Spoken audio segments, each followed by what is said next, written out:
Parfois, une grossesse commence, mais s'interrompt en plein secret, à l'intérieur du corps, sans le moindre signe avant-coureur.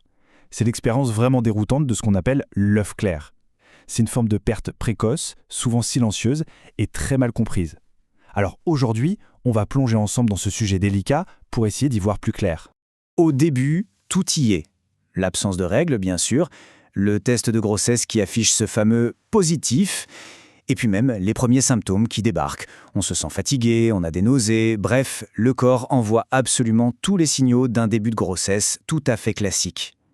L'espoir et les projets commencent tout doucement à germer. Et là, c'est le moment de la première échographie.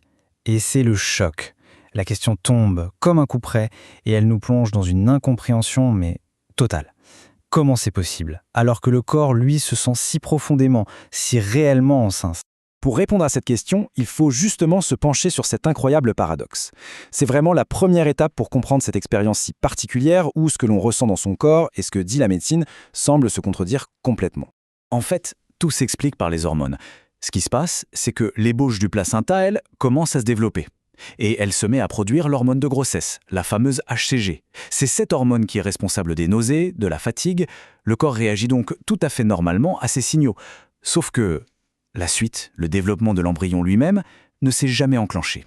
Cette phrase, elle est tellement juste. Elle résume tout. Ce sentiment de trahison, cette confusion immense que beaucoup de femmes ressentent.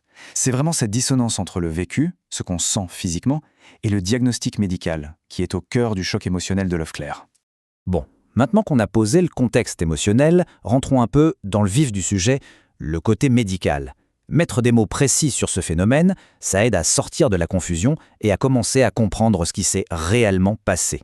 Le nom scientifique, c'est grossesse anémbryonnaire. Le mot peut paraître un peu barbare, mais en fait, il veut tout dire. Grossesse sans embryon. La fécondation a bien eu lieu, l'œuf s'est bien implanté, mais le développement de l'embryon s'est arrêté tellement tôt qu'il n'est même pas visible. Cette image est très parlante. Regardez, à gauche, on voit ce qu'on s'attend à voir, un sac gestationnel avec un petit embryon qui grandit dedans. Et à droite, voilà la réalité d'un œuf clair. Le sac est bien là, il a grandi, mais il est vide. C'est précisément ça que le médecin voit sur l'écran de l'échographie. Et attention, ce chiffre est super important. Près de la moitié de toutes les fausses couches qui surviennent au premier trimestre sont en réalité des œufs clairs. Ça montre bien que ce n'est pas du tout un phénomène rare ou anormal. C'est une réalité biologique très fréquente, même si c'est vrai, on en parle assez peu. Alors la question qu'on se pose tout de suite, c'est pourquoi ? Eh bien, il faut savoir que dans l'immense majorité des cas, la cause est une simple erreur génétique, un accident chromosomique complètement aléatoire. Au moment où les chromosomes du père et de la mère se sont rencontrés, il y a eu une erreur qui a rendu l'embryon non viable.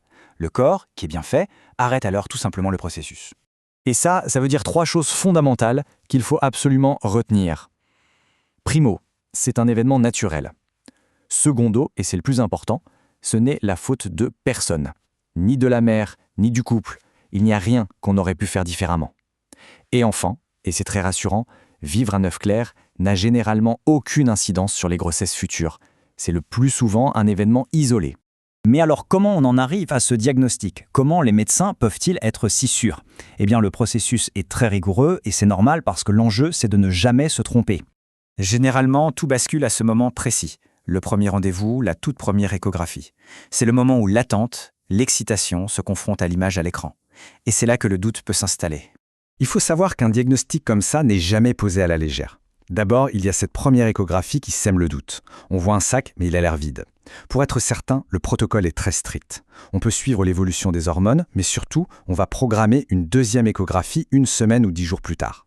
Et c'est l'absence totale d'évolution entre les deux qui vient confirmer que la grossesse n'est pas viable. Inutile de dire que cette période d'attente est souvent une période d'angoisse terrible. Une fois que le diagnostic est malheureusement confirmé, une autre étape commence. Il faut gérer les aspects très concrets, très physiques de l'arrêt de la grossesse, mais aussi et surtout l'immense choc émotionnel qui va avec. Là, généralement, 3 grandes options sont proposées. Il n'y a pas une solution qui est meilleure que l'autre, ça dépend vraiment de chaque situation. Il y a l'attente, qui consiste à laisser faire la nature. Il y a le traitement médicamenteux, qui va aider à accélérer le processus. Et il y a l'intervention chirurgicale, qui est plus rapide. Le choix se fait toujours en concertation avec l'équipe médicale, en fonction de la clinique et bien sûr des souhaits de la patiente. Et voilà, d'un côté, on a les termes médicaux, la gestion, les options, et de l'autre, on a la réalité humaine, brute. Ce témoignage de Nadège est poignant. C'est l'illustration parfaite du deuil invisible. L'entourage, souvent pour bien faire, minimise la perte. Ce n'était pas vraiment un bébé. Au moins tu sais que tu peux tomber enceinte. Mais pour la personne qui l'a vécu, le projet, l'espoir, eux, ils étaient bien réels. Le deuil aussi. Alors, comment on avance après ça? Comment on se reconstruit? La guérison, c'est un chemin qui est bien sûr très personnel, mais il est crucial de savoir qu'on n'est pas obligé de le parcourir seul, dans le silence. Des ressources existent. Et ce soutien, il peut venir de plein d'endroits différents. Ça peut être de parler à un professionnel, un psy, que ce soit seul ou en couple. Ça peut être d'échanger avec d'autres personnes qui ont traversé la même chose, dans des groupes ou sur des forums.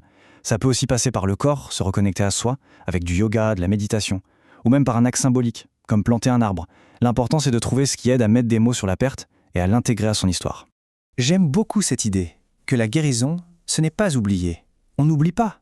On ne peut pas effacer ce qui s'est passé, ça fait partie de soi. L'idée, c'est plutôt d'apprendre à vivre avec, et de trouver, avec le temps, une nouvelle forme de sérénité, et peut-être même de force.